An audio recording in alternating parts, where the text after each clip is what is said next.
Hello everybody and welcome back to the Vampiro Toothless Reviews. My name is Carl and today we are going to be talking about something a little bit different. I'm going to be doing a suggestion video for my top 5 favorite thought-provoking movies. Now for each one I'm going to be doing a quick synopsis of the idea that the movie presents to the viewer, not so much an analysis of any specifics in the movie. That's going to be for you guys to enjoy if you decide to go and check out these movies. So let's get talking about them.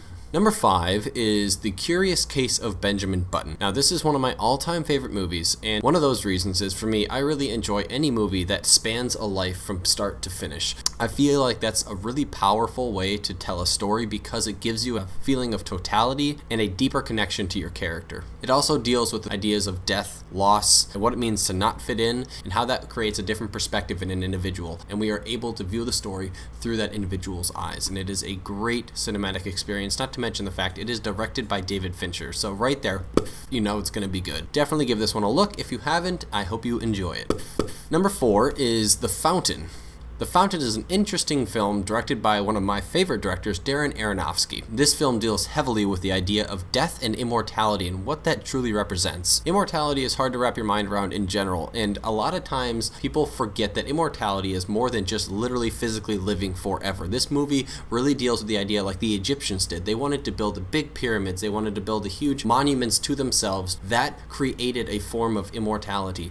Those are still there today, and we know about these people because their legend lives on. And this film kind of deals with that same idea of immortality, and it addresses those ways in a visually stunning style, so I would highly recommend this one from Darren Aronofsky, The Fountain. Number 3 on the list is The Eternal Sunshine of the Spotless Mind. Now, most people have probably already seen this, but it's on my list regardless. It's incredible, and who thought that you could ever have Jim Carrey in a role that would make you cry because it's so well done? This is directed by Michael Gondry, and he was able to very accurately represent what it's like to have love and loss in your life. It addresses both sides of the spectrum of love, pain and enjoyment. It discusses the ideas of not cutting out those bad pieces. You cannot only have good in life. You need both sides of the coin. So definitely give this one a look if you haven't. It is so good. So good. And the cinematography is fantastic. There's some really visually stunning sequences in this film. So give it a look. Now, number 2, which I was wrestling with this being number 1, but it's going to be number 2, is Mr. Nobody, starring the most recent Joker,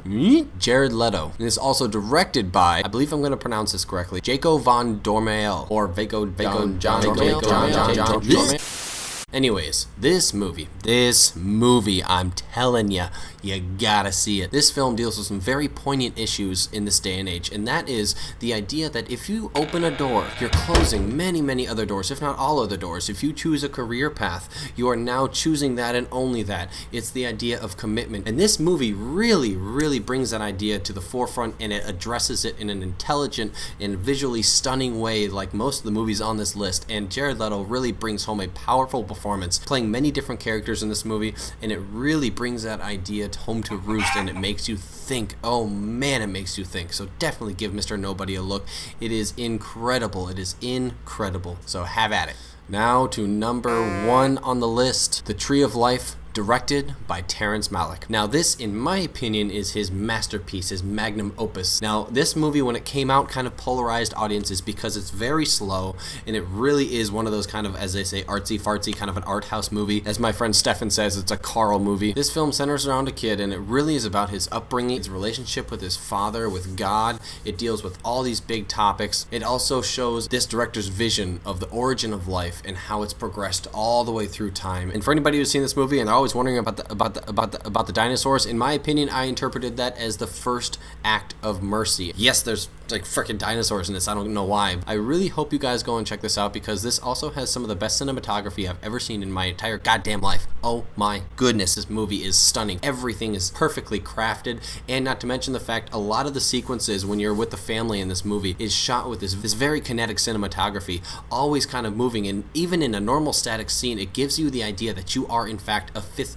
person in this movie. You are that extra wheel, you are that extra entity in there experiencing this with them, and it it really adds another dimension to this film, and I highly recommend it. For me, the cinematography is what brought this from number 2 to number 1, so give it a look. It won the Oscar, I believe, for cinematography. Don't quote me on that. I didn't look it up, so this is my fault. This is just off the cuff. I hope you enjoyed the video. That's my top 5 thought-provoking movies. Give it a like if you liked it, and I will see you guys next time. Keep an eye out for that Don't Breathe video. That should be coming out next week or 2-ish. I'm also thinking about discussing and reviewing Kubo and the Two Strings. If you guys think I should do that, let me know. Thank you guys, and have a great night.